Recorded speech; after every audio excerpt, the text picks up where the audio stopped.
We're glad you're with us tonight. I'm Lynn Brooks. And I'm Terry Brewer. Up first tonight, the Tuscaloosa County Sheriff's Office has a new leader, Sheriff Billy Sharp.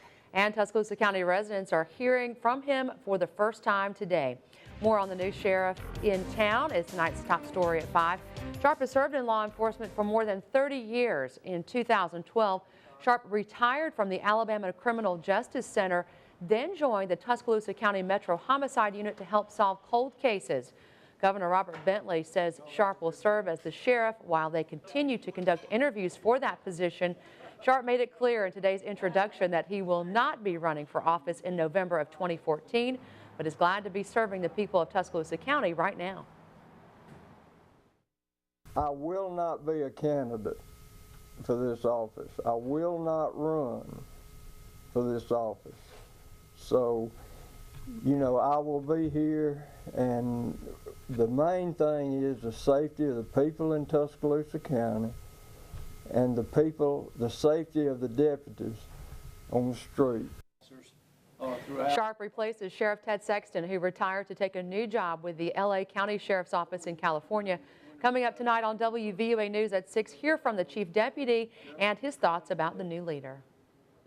Northport's Police Department also has a new leader. In a unanimous vote Monday night, the Northport City Council voted for interim Police Chief Kerry Card to become the full-time police chief. The council members agreed Card will further the Northport Police Department in his new role. This decision comes after a review of the department showed a lack of institutional control and low morale within the force. Card has been interim chief of police for more than a year and a half. He says being chosen for this position is humbling. It was an aspiration that I had. To say that I thought I would ever be the police chief might be an overstatement, but again, I'm very flattered and very humbled to be selected for this job. Card says he hopes the police department continues to move forward in its service to the city of Northport. Well, hundreds of state employees may soon find their jobs on the chopping block due to a lack of funding. Alabama's Chief Justice Roy Moore says the state's court system has $38 million less now than when he took office for the first time in 2001. Local district attorneys and circuit clerks say this is having a major impact on their operations. While workloads have increased in Tuscaloosa County, staffing has been cut at the same time. Chief Justice Moore says the state court financial situation is now dire and another 300 people may lose their jobs statewide.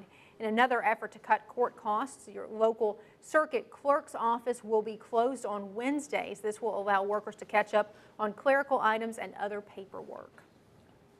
Today marks 10 years since the start of the war against Iraq. On March 19, 2003, President George W. Bush announced the start of the U.S. invasion in Iraq.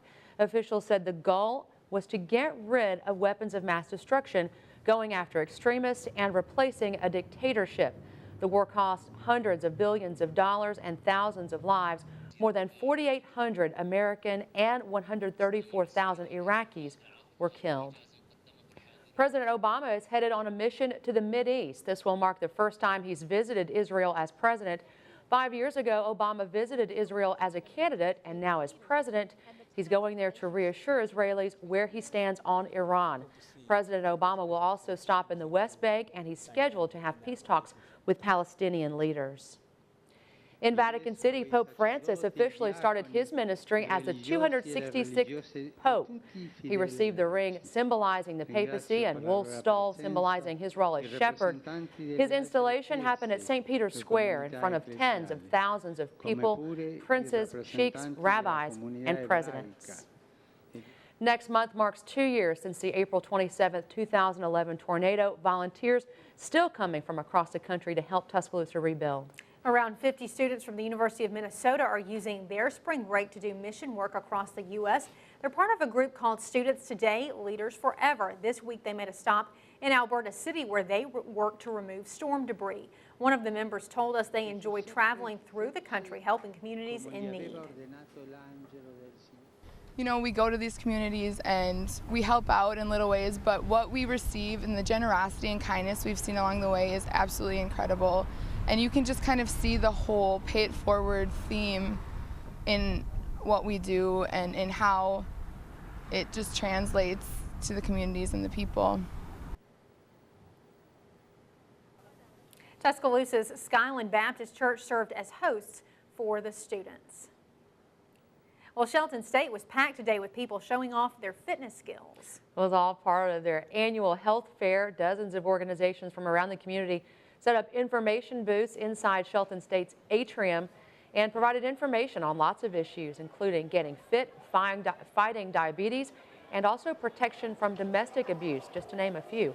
Dr. Milady Murphy with Shelton State's Wellness Center coordinated today's event. She told us this is a great way for people to learn about a serious issue in a unique way. Health fairs are a great way to educate the community in a fun, festive environment, especially when the community comes out in Tuscaloosa the way they did. And this marks the 23rd year for the health fair. Looked like a good one.